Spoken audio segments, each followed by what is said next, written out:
Shalom. Sekali lagi shalom. Selamat sore menjelang malam Bapak Ibu Saudara yang dikasihi oleh Tuhan. Sungguh senang dan bersyukur kepada Tuhan kalau saat ini kita boleh kembali bersama-sama di dalam ibadah, baik itu di gereja maupun Bapak Ibu yang mengikuti secara live streaming di rumah atau dimanapun berada. Ya, saya mengucapkan terima kasih kepada Bapak Ibu Gembala, majelis dan segenap pengurus jemaat dan seluruh jemaat Tuhan yang sore hari ini memberikan kesempatan kepada saya untuk boleh menyampaikan firman Tuhan dalam ibadah sore hari ini.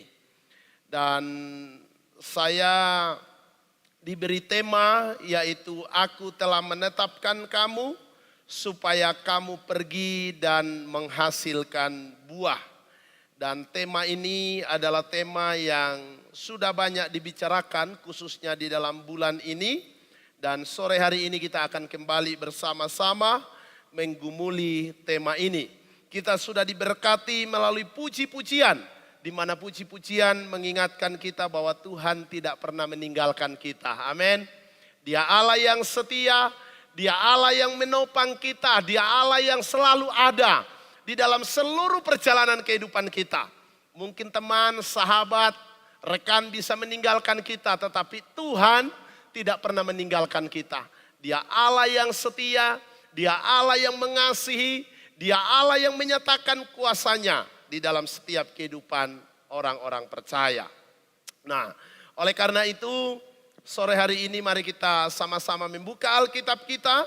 Kita memperhatikan satu bagian firman Tuhan yang akan menjadi pembacaan awal kita. Yohanes 15 ayatnya yang ke-16 yang akan menjadi perhatian kita bersama-sama. Yohanes 15 ayatnya yang ke-16. Kalau Bapak Ibu Saudara sudah menemukan bagian ini dan sudah juga ditampilkan di layar monitor, saya mengundang dengan hormat Bapak Ibu Saudara untuk bangkit berdiri, menghormati pembacaan firman Tuhan. Dan mari kita membaca bersama-sama dalam hitungan yang ketiga dengan suara yang mantap dan penuh keyakinan bahwa firman Allah itu berkuasa dan iya dan amin di dalam setiap kehidupan orang-orang percaya. Yohanes 15 ayatnya yang ke-16, 1, 2, 3. Bukan kamu yang memilih aku, tetapi akulah yang memilih kamu. Dan aku telah menetapkan kamu supaya kamu pergi dan menghasilkan buah. Dan buahmu itu tetap. Supaya apa yang kamu minta kepada Bapa dalam namaku diberikannya kepadamu. Sekali lagi saya bacakan. Bukan kamu yang memilih aku, tetapi akulah yang memilih kamu. Dan aku telah menetapkan kamu supaya kamu pergi dan menghasilkan buah. Dan buahmu itu tetap, supaya apa yang kamu minta kepada Bapa dalam namaku diberikannya kepadamu. Mari kita berdoa sekali lagi. Bapa Sorgawi, Allah yang kami sembah di dalam nama Tuhan Yesus Kristus. Kami sungguh bersyukur bila Tuhan terus menyatakan kasih dan anugerahnya di dalam setiap kehidupan kami. Suatu bukti nyata kami boleh ada sampai hari ini. Semua oleh karena kemurahan Tuhan. Kami boleh menikmati persekutuan. Kami boleh menikmati puji-pujian. Kami boleh menikmati penyembahan kepada Allah. Di mana semua itu membawa iman kami bertumbuh di dalam Engkau. Dan tibalah saatnya kami akan merenungkan suara firman-Mu Tuhan. Biarlah kiranya Engkau yang memberkati hati kami. Engkau yang memberkati pikiran kami. Sehingga setiap kebenaran firman Tuhan yang kami pelajari. Yang kami baca, yang kami renungkan. Benar-benar boleh mengubah seluruh kehidupan kami. Dan membawa kami semakin memuliakan Tuhan. Dan mampukan kami untuk melakukan firman-Mu ini Tuhan. Terima kasih Bapa. Engkau berkati kami semua di dalam merenungkan firman-Mu. Waktu ini kami mau pakai duduk di hadapan Tuhan. Terpujilah Allah dalam nama Yesus. Haleluya. Amin. Silahkan duduk kembali. Ya, Bapak Ibu Saudaraku yang dikasihi oleh Tuhan, saya percaya bahwa setiap petani ketika dia menanam satu tanaman yang menghasilkan buah, pasti dia punya harapan, Bapak Ibu Saudara yang dikasihi oleh Tuhan. Dia punya harapan bahwa tanaman yang ditanam itu tidak hanya bertumbuh subur, tidak hanya daunnya lebat, tetapi juga menghasilkan buah yang banyak, saudara yang dikasihi oleh Tuhan. Di sini ada teman-teman mahasiswa yang berlatar belakang keluarga petani? Ada? Ada ya? Kalau papa mama lagi tanam jagung, apa yang diharapkan? Buahnya gitu ya. Buahnya. Tidak mungkin hanya mengharapkan tanamannya subur, tanamannya tumbuh lebat, daunnya. Tetapi pasti dia mengharapkan buahnya. Saudara yang dikasihi oleh Tuhan, bukan sebuah kebetulan saya juga berlatar belakang keluarga dari petani, Bapak Ibu Saudara. Orang tua saya, papa mama saya kerjanya petani. Dan di tempat saya tanaman yang paling terkenal sampai sekarang itu ini, Bapak Ibu Saudara yang dikasihi oleh Tuhan. Ada yang tahu? Apa? Kakao atau coklat. Ya. Kakao atau coklat ini sekarang banyak ditanam, Bapak Ibu Saudara. Bukan hanya sekarang, dari waktu-waktu lalu. Nah saudara-saudara, seorang petani kakao, ketika dia menanam bibit, ketika dia menanam tanaman ini, dia tidak hanya berharap supaya tanaman ini bisa bertumbuh subur.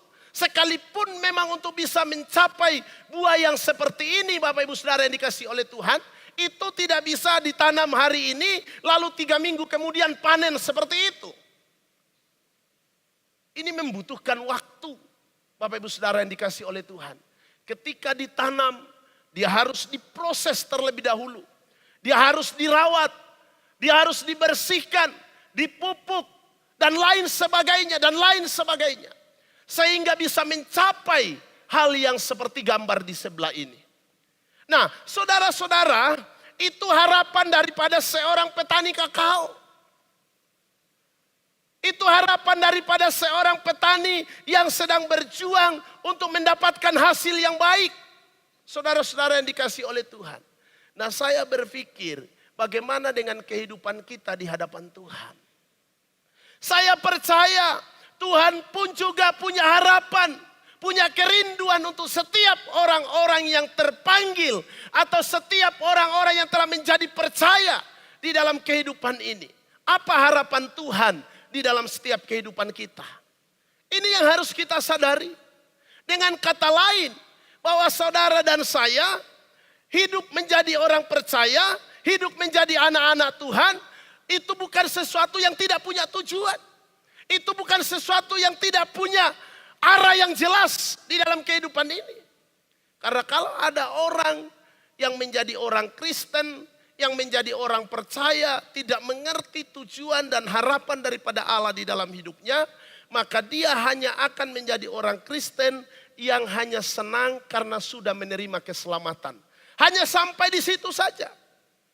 Tetapi dia tidak akan berpikir lebih daripada itu.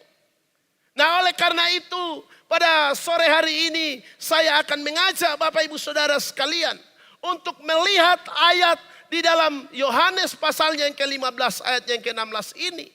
Apa yang dikerjakan oleh Allah dan apa yang menjadi kerinduan Tuhan di dalam setiap kehidupan kita. Yang harus benar-benar kita sadari. Yang harus benar-benar kita pahami. Yang harus benar-benar kita miliki di dalam kehidupan kita sebagai orang-orang percaya. Supaya saudara dan saya ketika menjalani hidup ini sebagai anak Tuhan, engkau menjalani hidupmu sebagai anak Tuhan sesuai dengan fungsinya. Sesuai dengan harapan Allah. Sesuai dengan tujuan Allah. sesuai dengan kerinduan Allah di dalam setiap kehidupan kita.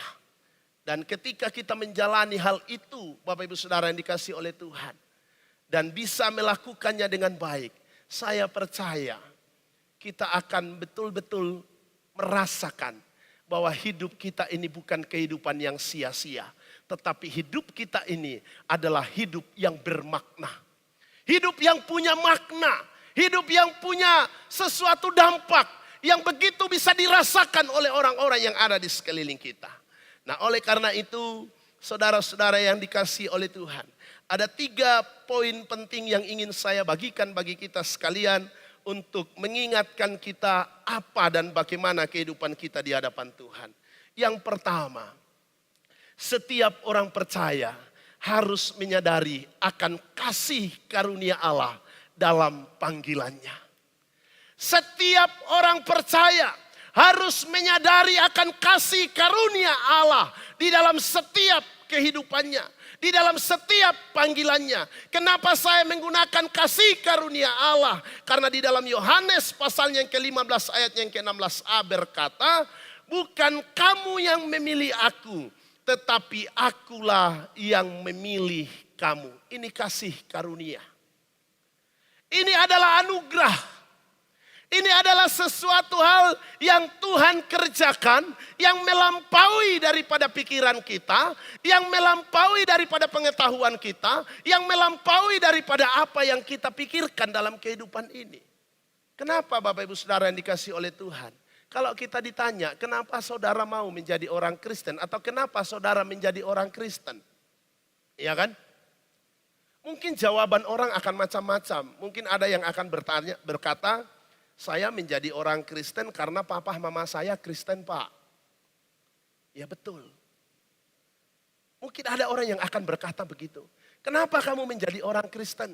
Saya menjadi orang Kristen karena teman saya yang memperkenalkan Kristus kepada saya, yang bercerita tentang Kristus kepada saya, dan saya mengimani, mempercayai apa yang disampaikan, dan saya menjadi orang Kristen.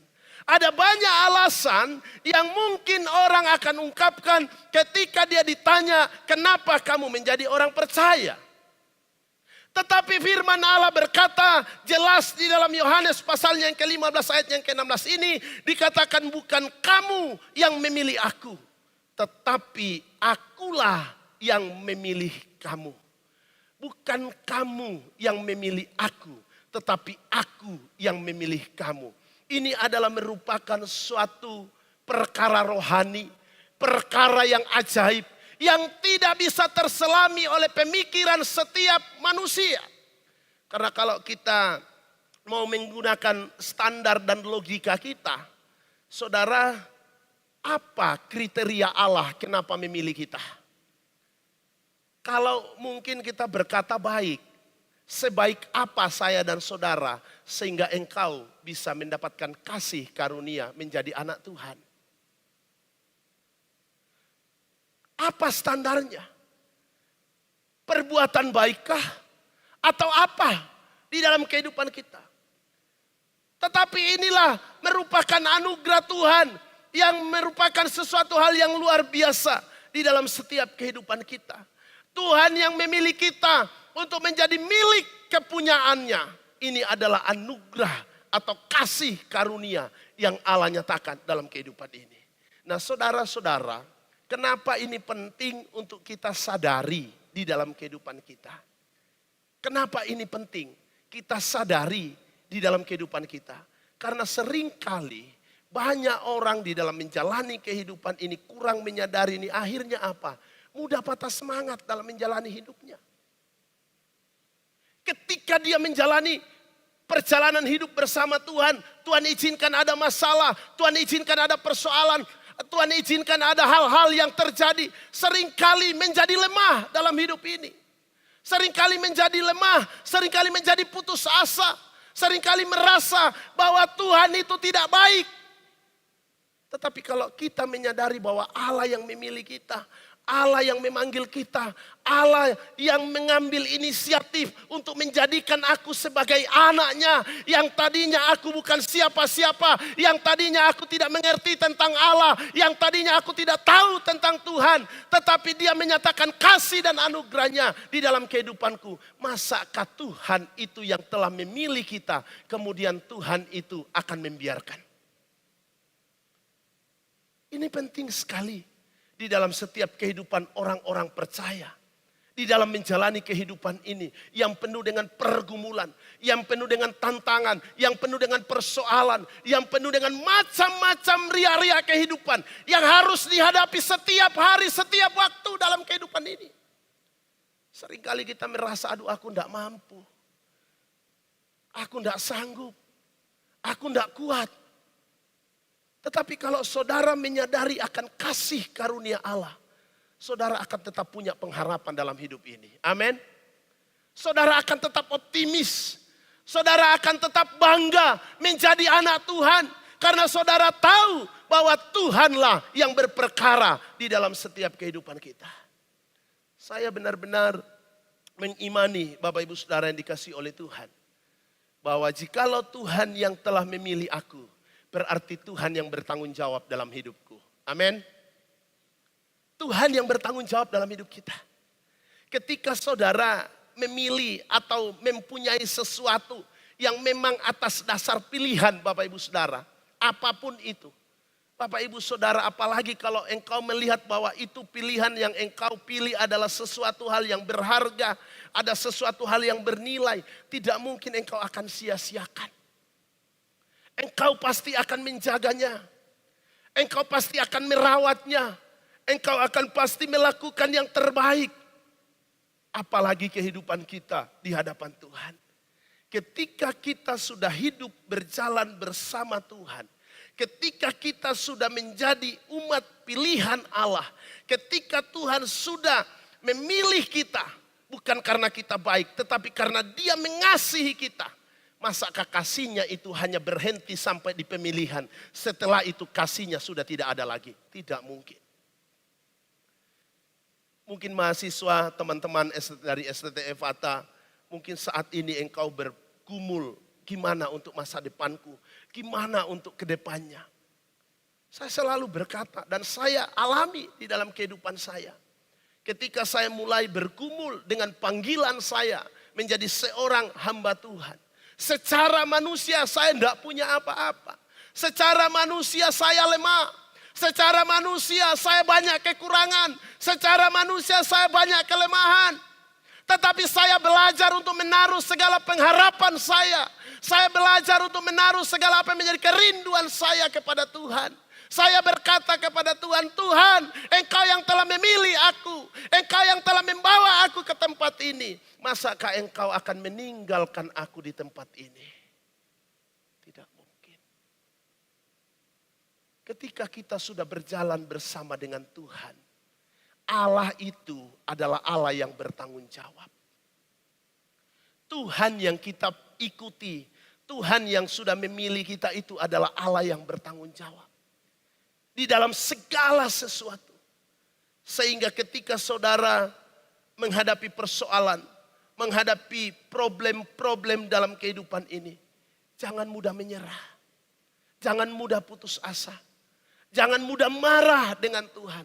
Tetapilah belajar dan terus belajar untuk percaya bahwa kasih Tuhan yang memilih aku, yang mendasari segala perjalanan hidupku, kasihnya tidak akan pernah berkesudahan dalam hidup ini. Amin.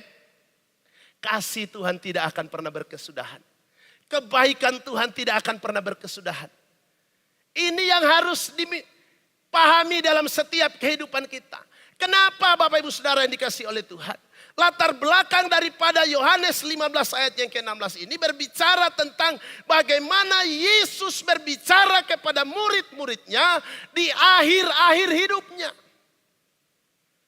Ini berbicara tentang bagaimana Tuhan menjelaskan tentang siapa Dia dan siapa mereka pada waktu itu. Pasal 15 ini berbicara tentang bagaimana Tuhan Yesus menyampaikan Apa yang menjadi kerinduannya kepada murid-muridnya pada waktu itu. Dan Yesus tahu bahwa sudah waktunya dekat untuk dia akan kembali ke surga melalui proses kematian. Dia tahu murid-muridnya akan menghadapi persoalan. Dia tahu murid-muridnya akan menghadapi ancaman.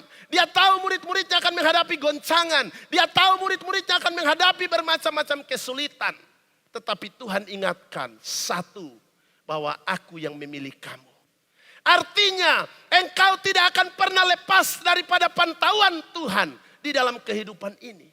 Ketika sekali Tuhan memilih engkau, sekali Tuhan menyertakan kasih-Nya kepada engkau, kasih itu tidak akan pernah berubah sampai selama-lamanya. Ini yang harus ada di dalam diri kita. Ini yang harus ada di dalam setiap hati daripada anak-anak Tuhan.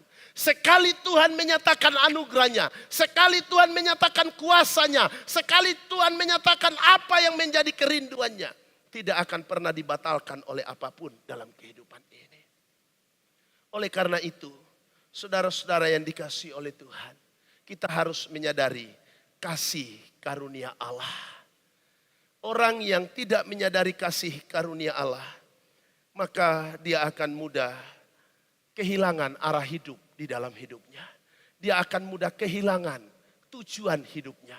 Dia akan mudah kehilangan pengharapan-pengharapan penting di dalam kehidupannya. Tetapi orang yang menyadari akan kasih karunia Allah, menyadari bahwa Tuhan yang memulai segala sesuatu, dia akan tetap berpengharapan pada Tuhan. Sekalipun gelombang dan badai dia harus hadapi dalam hidup ini. Dia akan tetap berkata, Tuhan, Engkau yang memilih aku. Engkau yang memulai segala sesuatu. Engkau tidak akan pernah meninggalkan. Makanya di dalam fotum kita pun juga akan berkata begitu. Bahwa sesungguhnya pertolongan itu datangnya dari Tuhan. Yang telah menciptakan langit dan bumi, laut serta sekalian alam. Yang tidak pernah meninggalkan perbuatan mengasihi aku. Demikian juga aku telah mengasihi kamu. Bukan akan mengasihi, tetapi Yesus berkata, aku telah mengasihi engkau. Sejak dari apa? Sejak dari engkau aku pilih. Kasihku itu sudah kunyatakan bagi engkau. Dan kasihku itu tidak pernah berubah di dalam hidupmu. Bahkan sampai kapanpun, sampai selama-lamanya. Ini luar biasa. Kasih Tuhan yang mendasari segala sesuatu, itu sudah dinyatakan di dalam setiap kehidupan kita. Dan kasih itu tidak akan pernah berubah. Hanya seringkali kasih kita ini loh kepada Allah seringkali berubah-ubah. Tergantung situasi, tergantung mood, tergantung keadaan hati kita. Seringkali seperti itu. Tetapi kasih Tuhan itu mengalir setiap waktu. Seperti air yang tidak pernah berhenti. Kasih-Nya setiap waktu, setiap hari mengalir di dalam kehidupan ini. Dan kasih itu terus kita rasakan di dalam kehidupan kita. Maka Yesus berkata, tinggallah di dalam kasih-Ku itu. Tinggallah di dalam kasih-Ku itu. Jangan pernah keluar daripada kasih Allah. Tetapi tinggallah di dalam kasih itu. Supaya engkau terus merasakan kasih Kristus di dalam kehidupanmu. Saudara-saudara yang dikasihi oleh Tuhan. Ini penting untuk kita benar-benar renungkan di dalam kehidupan kita. Bahwa Tuhan memilih kita karena Dia menyatakan kasih karunia-Nya. Dan itu bukan perkara biasa. Itu bukan perkara kebetulan. Tetapi itu adalah rencana Tuhan yang sempurna di dalam kehidupan ini. Itu yang pertama. Yang kedua,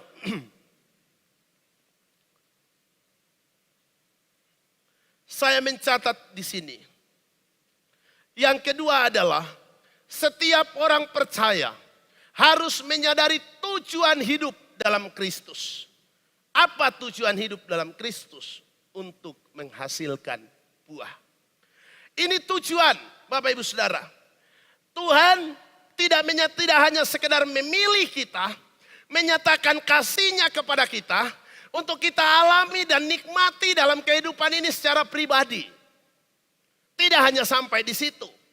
Tetapi Tuhan mau setiap orang yang ada di dalam panggilan Allah, setiap orang yang masuk di dalam panggilan Tuhan, menyadari dan memahami bahwa ada tujuan, ada goal yang harus dicapai di dalam perjalanan kehidupan kita yang Tuhan tetapkan di dalam hidup ini. Apa itu?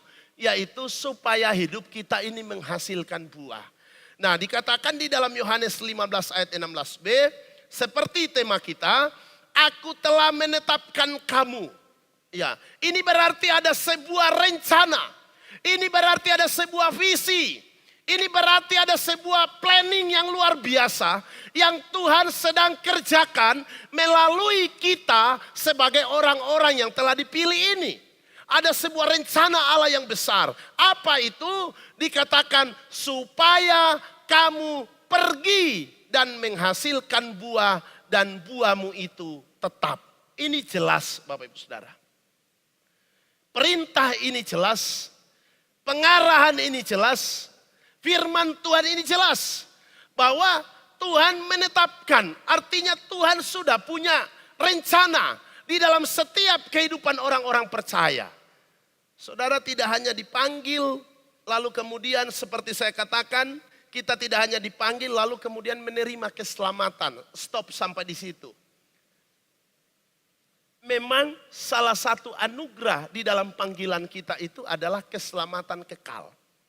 Ya, Yesus sendiri berkata bahwa Dia menyediakan tempat bagi setiap orang, bagi setiap murid-muridnya di dalam Yohanes 14. Artinya bahwa memang keselamatan kehidupan kekal itu akan menjadi bagian di dalam kehidupan orang percaya. Tetapi sebelum saudara dan saya masuk ke dalam kekekalan, untuk menikmati kehidupan kekal bersama dengan Kristus, selama engkau masih ada di dunia ini, ada tugas yang Tuhan anugerahkan di dalam kehidupan kita. Apa itu? Supaya kita menghasilkan buah di muka bumi ini. Jangan lupa Bapak Ibu Saudara. Ini tugas kita. Ini tugas saya, tugas Bapak Ibu Saudara dan kita semua untuk menghasilkan buah. Bukan hanya berbicara, oh itu kan tugasnya para pendeta untuk menghasilkan buah. Oh itu kan tugasnya para penginjil untuk menginjili menghasilkan buah. Oh itu kan tugasnya para misionaris atau para mahasiswa teologi yang sedang dipersiapkan. Tetapi Tuhan tidak berbicara membatasi hanya kepada satu kelompok. Tetapi ini supaya kamu pergi. Kamu ini adalah memang konteksnya di sini pada waktu itu adalah kepada murid-murid. Karena dia sedang berbicara di hadapan murid-muridnya tentang suatu pengajaran yang Tuhan kehendaki. Nah, saudara yang dikasihi oleh Tuhan. Mungkin kita berpikir, bagaimana caranya supaya aku bisa berbuah? Bagaimana caranya supaya kita bisa berbuah? Aku tidak sekolah teologi, Pak. Aku tidak sekolah pendeta. Aku tidak diajari metode penginjilan, metode yang ini dan itu di dalam perjalanan hidup saya. Lalu bagaimana caranya untuk saya bisa berbuah? Saudara yang dikasihi oleh Tuhan, saya tulis di bagian ini, untuk bisa berbuah. Maka setiap orang percaya harus menghidupi firman Tuhan setiap hari. Ini kunci. Dari mana saya menyimpulkan atau membuat satu kalimat ini? Dikatakan di dalam Yohanes 15 ayat 1 sampai 5. Mari kita memperhatikan bersama-sama ayat ini. Dikatakan begini. Akulah pokok anggur yang benar dan Bapakulah pengusahanya. Setiap ranting padaku yang tidak berbuah dipotongnya. Dan setiap ranting yang berbuah dibersihkannya. Supaya ia lebih banyak berbuah.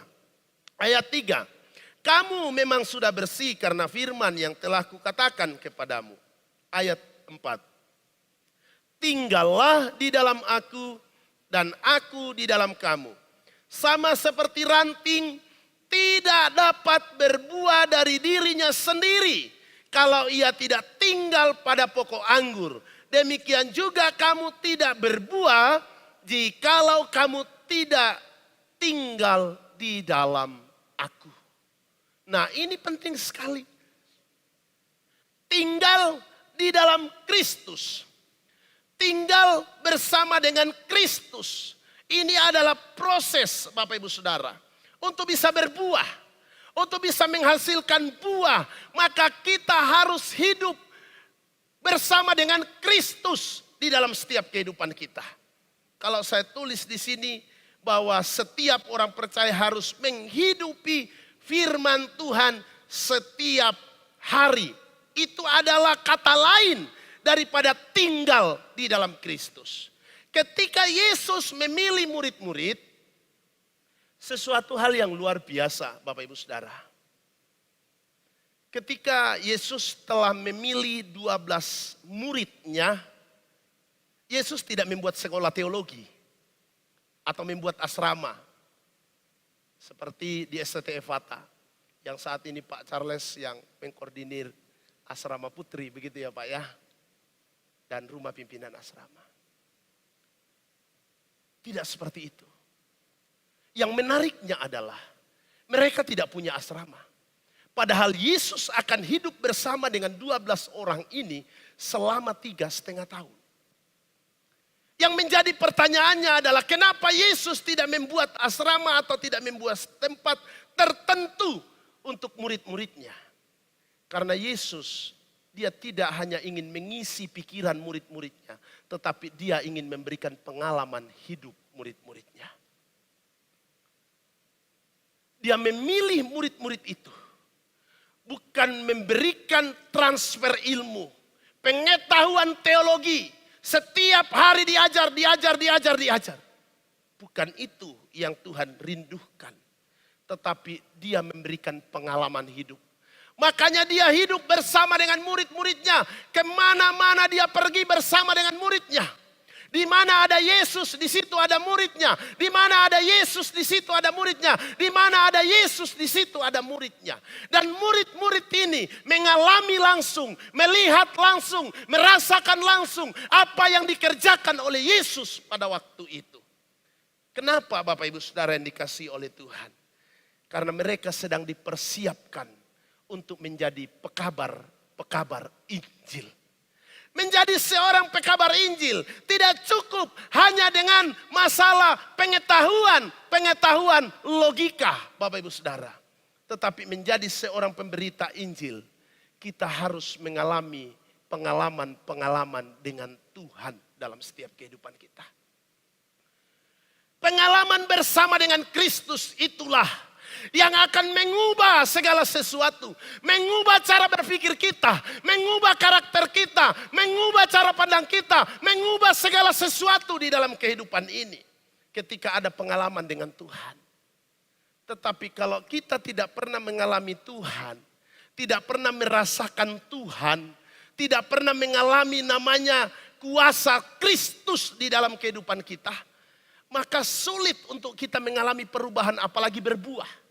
Ya, berbuah di sini berbicara tentang dampak, hasil daripada persekutuan dengan Allah. Hasil yang bisa dinikmati oleh orang lain, hasil yang bisa dirasakan oleh orang lain. Yang kita harus terus berikan setiap hari. Tetapi bagaimana bisa orang mengalami buah itu? Buah apa yang bisa dirasakan, dinikmati, dilihat, dan bisa kita sodorkan kepada orang lain? Kalau kita tidak pernah mengalami Tuhan dalam kehidupan ini. Nah, oleh karena itu, hidup bersama Kristus itu penting. Untuk bisa berbuah, maka Tuhan bilang tinggallah di dalam aku. Dikatakan bahwa di dalam ayat yang keempat, tinggallah di dalam aku dan aku di dalam kamu. Sama seperti ranting tidak dapat berbuah dari dirinya sendiri kalau ia tidak tinggal pada pokok anggur. Demikian juga kamu tidak berbuah jikalau kamu tidak tinggal di dalam aku. Jadi buah yang diharapkan oleh Yesus itu adalah buah yang muncul karena persekutuan dengan Dia. Bukan buah hasil pikiran saya. Bukan buah hasil logika saya. Bukan buah hasil apa yang saya kerjakan secara pribadi. Tetapi buah yang dimaksudkan oleh Yesus itu adalah buah yang terpancar karena adanya persekutuan dengan Kristus. Ini penting untuk kita renungkan baik-baik di dalam setiap kehidupan kita. Inilah proses. Murid-murid jangan lupa, mereka ini adalah pribadi-pribadi yang punya latar belakang mereka masing-masing. Ada yang dari nelayan, ya. Macam-macam latar belakang mereka. Mereka sudah hidup selama bertahun-tahun. Artinya sudah banyak konsep dalam pikirannya. Sudah banyak konsep di dalam hatinya. Sudah banyak konsep-konsep yang mereka miliki. Bahkan karakternya sudah terbentuk. Kita tahu Petrus adalah orang yang memiliki karakter yang menggebu-gebu. Tetapi ketika diperhadapkan dengan realita yang sesungguhnya, dia menyangkal. Itu Petrus. Mereka punya karakter masing-masing. Thomas, dia juga punya prinsip. Dia berkata ketika Yesus bangkit, aku tidak akan percaya sebelum aku mencucukkan tanganku. Ya. Dia punya prinsip sendiri, dia punya karakter sendiri. Nah, saudara-saudara, mereka dikumpulkan untuk satu tujuan, yaitu pekabaran Injil, yaitu buah untuk memuliakan Allah. Nah, bagaimana itu bisa terjadi? Mereka harus hidup bergaul karib dengan Kristus.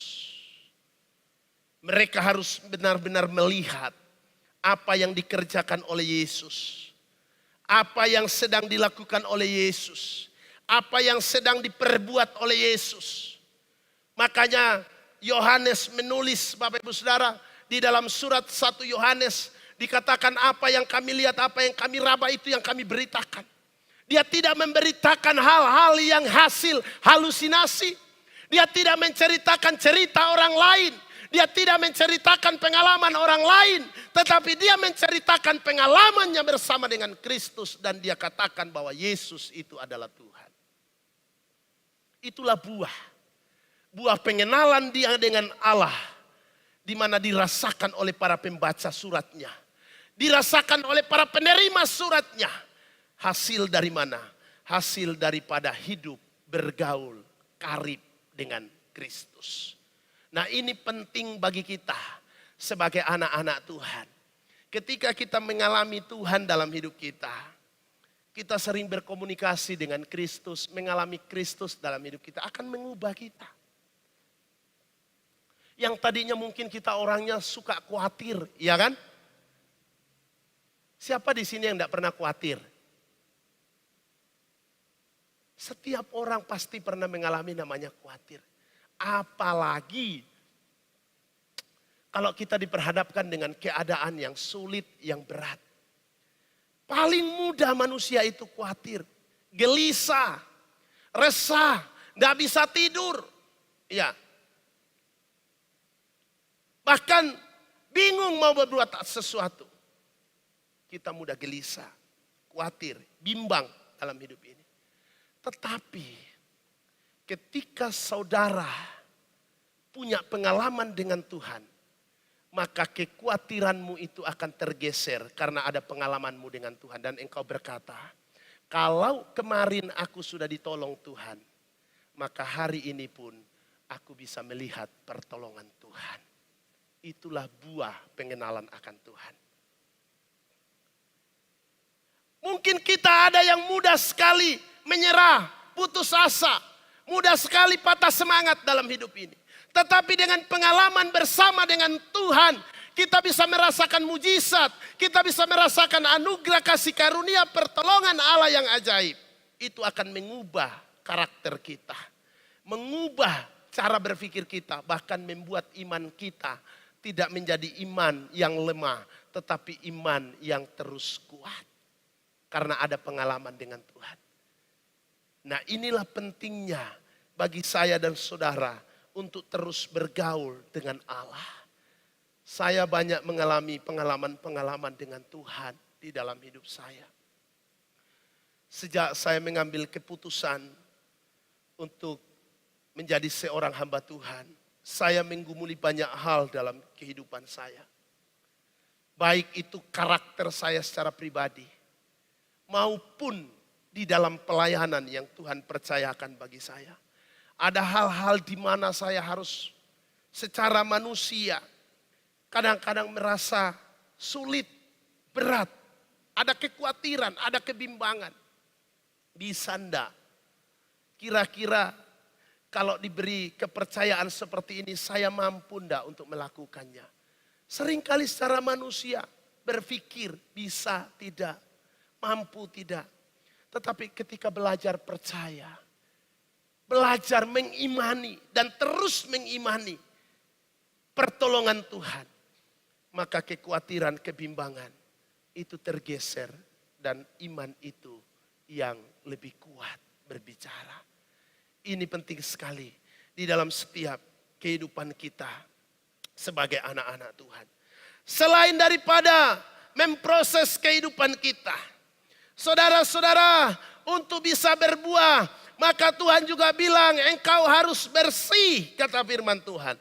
Di dalam ayat yang kedua dikatakan, setiap ranting padaku yang tidak berbuah dipotongnya, dan setiap ranting yang berbuah dibersihkannya supaya ia lebih banyak berbuah.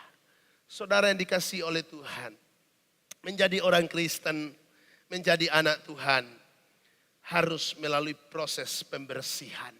Ya, proses pembersihan ini berbicara tentang bagaimana kita menanggalkan dan meninggalkan hal-hal yang tidak memuliakan Allah dalam hidup ini.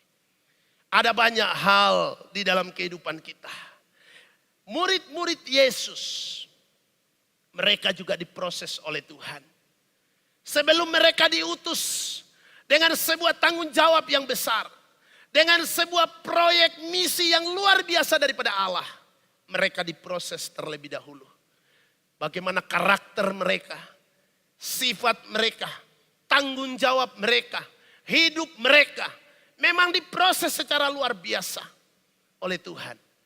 Mereka harus melihat bagaimana penderitaan, jalan via dolorosa, mereka harus menghadapi itu. Mereka harus mengalami itu sebagai bagian daripada hidupnya diproses oleh Tuhan. Kita tidak akan pernah menghasilkan buah ketika kita tidak mau diproses oleh Tuhan. Kita tidak akan bisa berbuah sesuai dengan apa yang diinginkan Tuhan. Buah yang lebat seperti ini kalau kita tidak mau diproses oleh Tuhan. Iya. Saudara bisa melihat buah anggur ini bagus-bagus, ya, segar sekali. Saudara jangan hanya melihat buah yang segar ini, tetapi saudara harus mundur ke belakang. Bagaimana bisa sampai ada buah seperti ini? Pasti ada proses pembersihan, perawatan yang luar biasa. Di dalam kehidupan kita pun juga demikian. Ketika kita ingin hidup kita menjadi berkat, bagi istri menjadi berkat, bagi suami menjadi berkat, bagi karyawan menjadi berkat, bagi tempat pekerjaan menjadi berkat, bagi teman, rekan menjadi berkat. Dimanapun kita berada bisa menjadi berkat, buah kita itu bisa dinikmati. Maka kita harus mau menyelaraskan hidup kita dengan Tuhan. Menyelaraskan karakter kita dengan Tuhan. Menyelaraskan cara hidup kita dengan Kristus. Untuk bisa sampai di situ. Karena kalau tidak sampai di situ, maka kita akan terus berseberangan dengan Tuhan dalam hidup ini. Orang tidak akan bisa merasakan buah yang manis di dalam kehidupan kita.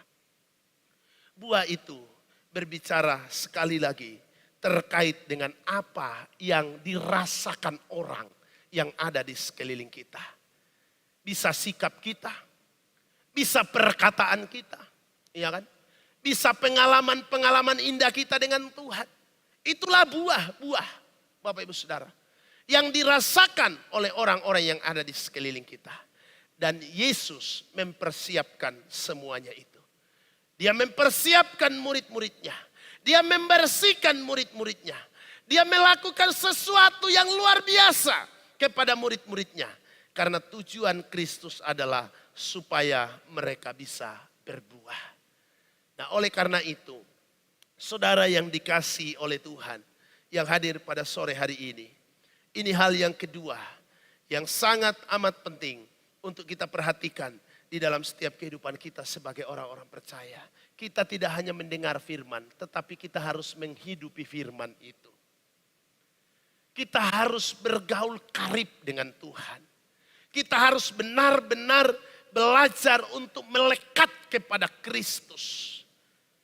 Supaya kita itu bisa menghasilkan buah-buah yang sesuai dengan kehendak Allah. Ya, ada banyak orang yang menafsirkan buah itu seperti dalam Galatia 5. Ada 9 buah roh. Ya. Ada banyak sekali kalau kita mau tafsirkan hal itu di dalam kehidupan ini. Dan itu yang memang harus terjadi di dalam kehidupan kita sebagai orang-orang yang percaya. Yang terakhir, Bapak Ibu Saudara yang dikasihi oleh Tuhan. Yang ketiga, apa yang harus disadari supaya kita benar-benar menghasilkan buah yang seperti Kristus dan bahkan dalam setiap kehidupan anak-anaknya. Setiap orang percaya harus menyadari jika Allah sanggup menjawab doanya. Ini juga penting di dalam kehidupan kita. Banyak orang yang kecewa karena merasa doanya tidak terjawab. Banyak orang merasa bahwa hidupnya ini sendiri dan tidak ada yang mengerti dan memahami dia. Secara diam-diam ada kekecewaan dalam hati. Saudara yang dikasihi oleh Tuhan, ini adalah janji yang luar biasa. Dikatakan begini, apa yang kamu minta kepada Bapa dalam namaku diberikannya kepadamu. Ini suatu janji bahwa Allah itu benar-benar bertanggung jawab dalam hidupnya orang-orang yang sudah menjadi miliknya. Sekali lagi, ini adalah ayat yang benar-benar berbicara tentang janji Allah. Bahwa Allah itu bertanggung jawab di dalam setiap kehidupan orang yang sudah menjadi milik kepunyaan Tuhan. Saudara, dikatakan bahwa apa yang kamu minta kepada Bapa dalam namaku diberikannya kepadamu. Ini selaras dengan ayatnya yang ke-7, pasalnya yang ke-15 dikatakan begini. Jikalau kamu tinggal di dalam aku dan firmanku tinggal di dalam kamu, mintalah apa saja yang kamu kehendaki dan kamu akan menerimanya. Mintalah apa saja yang kamu kehendaki dan kamu akan menerimanya. Dalam hal inilah Bapakku dipermuliakan, yaitu jika kamu berbuah banyak dan dengan demikian kamu adalah murid-muridku. Saudara, hati-hati juga menafsirkan ayat ini. Jangan sampai saudara lalu kemudian, oh kalau begitu Tuhan saya minta helikopter, helikopter juga ada. Tahu-tahu saudara berdoa minta langsung kendaraan yang merek ini langsung ada dalam pikiran saudara. Saudara hati-hati juga menafsirkan Alkitab. Artinya apa? Bahwa ayat ini berbicara bahwa bagi Tuhan itu tidak ada yang mustahil bagi orang yang percaya. Tidak ada yang mustahil. Ketika Yesus berkata bahwa jika kamu tinggal di dalam aku dan firmanku di dalam kamu, mintalah apa saja yang kamu kehendaki dan kamu akan menerimanya. Ini berbicara tentang bagaimana Allah sanggup menjamin, menyediakan, mencukupkan, membackup, dan melakukan perkara-perkara yang ajaib di dalam setiap orang-orang yang mengasihi Tuhan. Jangan salah, ayat ini diikuti oleh kalimat-kalimat sebelumnya. Bahwa ketika engkau mengasihi Tuhan, ketika engkau tinggal di dalam Tuhan, ketika engkau mau melakukan pekerjaan Allah, ketika engkau mau melakukan apa yang menjadi kehendak Tuhan, Tuhan akan mendukung engkau, Tuhan akan memberkati engkau, sehingga pekerjaan Allah itu semakin luas dan semakin nyata di muka bumi ini. Oleh karena itu, setiap anak-anak Tuhan jangan pernah ragu untuk terlibat dalam pekerjaan Allah. Jangan pernah ragu untuk melakukan apa yang memuliakan Tuhan dalam hidup ini. Karena Tuhan yang menjamin. Ya. Kalau kita berangkat dari kemampuan kita tidak mampu. Kalau kita berangkat dari kekuatan kita tidak kuat. Kalau kita berangkat dari apa yang kita hanya pikirkan, kita terbatas. Tetapi kalau engkau percaya bahwa Tuhan yang telah memilih engkau itu, yang telah menyatakan kasih-Nya, yang engkau terus imani, yang engkau terus membangun hubunganmu yang erat dengan Tuhan, ayat ini akan menjadi bagian di dalam setiap kehidupan kita. Ini penting untuk kita pegang, Bapak Ibu Saudara, di dalam kehidupan kita sebagai anak-anak Tuhan. Doa yang selaras dengan kehendak Kristus akan dijawab oleh Allah. Saya imani itu. Doa yang selaras dengan kehendak Tuhan. Doa yang selaras dengan apa yang maunya Tuhan. Karena di dalam Yakobus juga berkata ada doa yang tidak dijawab oleh Tuhan. Kenapa doanya tidak dijawab oleh Tuhan? Karena firman Tuhan berkata kamu berdoa tetapi doamu hanya kamu mau sesuatu yang untuk keinginan duniawi. Untuk memuaskan keinginan manusiawi. Tuhan tidak senang untuk hal itu. Tidak ada jawaban. Tetapi doa yang dijawab oleh Tuhan adalah doa yang dipanjatkan tujuannya untuk memuliakan Allah di dalam kehidupan ini. Dan inilah merupakan sebuah jaminan di dalam setiap kehidupan kita sebagai anak-anak Tuhan. Bahwa doa-doa yang kita panjatkan itu bukanlah doa-doa yang sia-sia. Ya. Mungkin ketika engkau berbicara kepada orang tentang pergumulanmu. Engkau ngomong, hari ini dia mendengar, besok dia udah lupa. Hari ini dia berkata, oh iya. Tetapi besok ketika engkau tanya lagi, mungkin dia berkata, maaf kemarin saya lupa. Tetapi Tuhan tidak akan pernah lupa setiap doa-doa kita. Saya percaya. Tuhan tidak akan pernah lupa setiap seruan doa kerinduan daripada anak-anaknya. Selagi hidupmu engkau gantungkan kepada Tuhan. Selagi hidupmu engkau percayakan kepada Tuhan. Selagi engkau mengimani akan kuasa Tuhan. Maka jawaban doa itu selalu akan menjadi indah di dalam setiap kehidupan kita. Saya punya pengalaman ketika saya membangun gereja Tuhan yang saya layani di Kendal saat ini. Saya sudah pernah saksikan ini, tetapi saya ingin menyaksikan kembali karena berkaitan dengan doa. Ketika kami membangun dan sudah sampai mau beli atap, Bapak Ibu Saudara. Secara manusia, kami sudah kehabisan uang. Lalu bendahara pembangunan sudah ngomong ke saya, Pak, uang kita tinggal segini. Mungkin tinggal cukup membayar 2 kali tukang, 2 minggu karena kami bayar 1 minggu tukang yang kerja. Udah habis. Secara manusia saya itu bingung Bapak Ibu Saudara. Kenapa?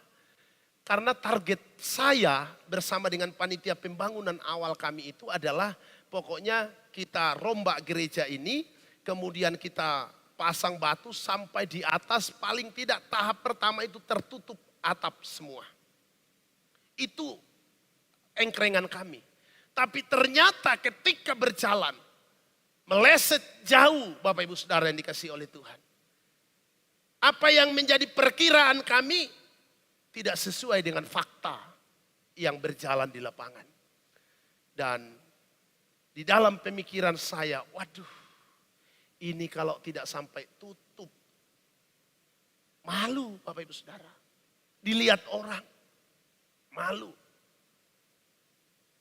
Lalu di dalam segala keterbatasan, saya berpikir, kalau saya buat janji iman lagi dengan jemaat, saya juga kasihan dengan jemaat. Nah, akhirnya apa yang terjadi? Hanya berharap dan berdoa pada Tuhan. Saya ajak jemaat berdoa, saya juga berdoa, terus menerus berdoa. Dan memang waktunya Tuhan seringkali di luar daripada apa yang kita pikirkan. Waktu itu saya berangkat ke kampus. Pagi saya mandi mau berangkat. Kuat berdoa, bicara dalam hati saya. Kamu berdoa, kamu berdoa, kamu berdoa. Apa yang saya mau doakan? Lalu kemudian saya selesai beres-beres mau berangkat. Saya masih berlutut di dalam kamar. Saya berdoa, saya doakan gereja itu. Lalu singkat cerita berangkat ke kampus. Sampai di kampus saya ditanya, gimana pembangunanmu? Saya bilang, puji Tuhan, pembangunan kami sudah berjalan. Lalu disampaikanlah ke saya mau menyumbang untuk pembangunan gerejamu. Saya kaget, Bapak Ibu Saudara, serius. Iya, mana nomor rekening yang kalian pakai dalam pembangunan? Saya berikanlah kepada hamba Tuhan tersebut. Lalu kemudian dia berkata ke saya sudah transfer untuk pembangunan. Bapak Ibu Saudara, saya tidak tahu berapa nominalnya.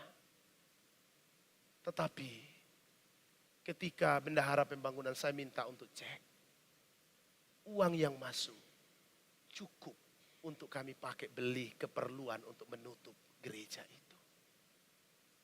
Dan di situ saya menangis dengan Tuhan. Saya menangis bukan karena apa, tapi saya kagum akan Allah. Tuhan itu ada. Kuasanya itu nyata. Dia yang mengatur segala sesuatu yang tak terpikirkan oleh pemikiran manusia. Dia mengatur, membuat segala sesuatu indah pada waktunya. Sehingga ketika kami ucapan syukur gereja yang saya layani itu, saya bilang, mungkin orang melihat gereja ini kecil di desa biasa. Tetapi bagi saya punya pengalaman-pengalaman iman dengan Tuhan di dalam hal ini. Saudara-saudara yang dikasihi oleh Tuhan. Ayat ini mengingatkan saya dengan peristiwa itu. Bahwa apa yang kamu minta kepada Bapa dalam namaku diberikan kepadamu. Selama hal itu untuk memuliakan Tuhan. Selama hal itu engkau minta untuk sesuatu hal yang baik. Untuk sesuatu hal yang Tuhan dipermuliakan. Tuhan itu maha kasih. Nah, oleh karena itu, Bapak Ibu Saudara yang dikasihi oleh Tuhan, jangan pernah ragu akan kuasa Tuhan. Amin. Jangan pernah ragu akan kebaikan Tuhan. Maka saya simpulkan di dalam perenungan firman Tuhan pada sore hari ini. Yang pertama, Bapak Ibu Saudara yang dikasihi oleh Tuhan, mari sadari bahwa kita menjadi orang Kristen bukan sebuah kebetulan. Saudara menjadi anak-anak Tuhan bukan sebuah kebetulan. Bukan juga karena perbuatan baik kita. Melainkan karena kasih karunia Allah.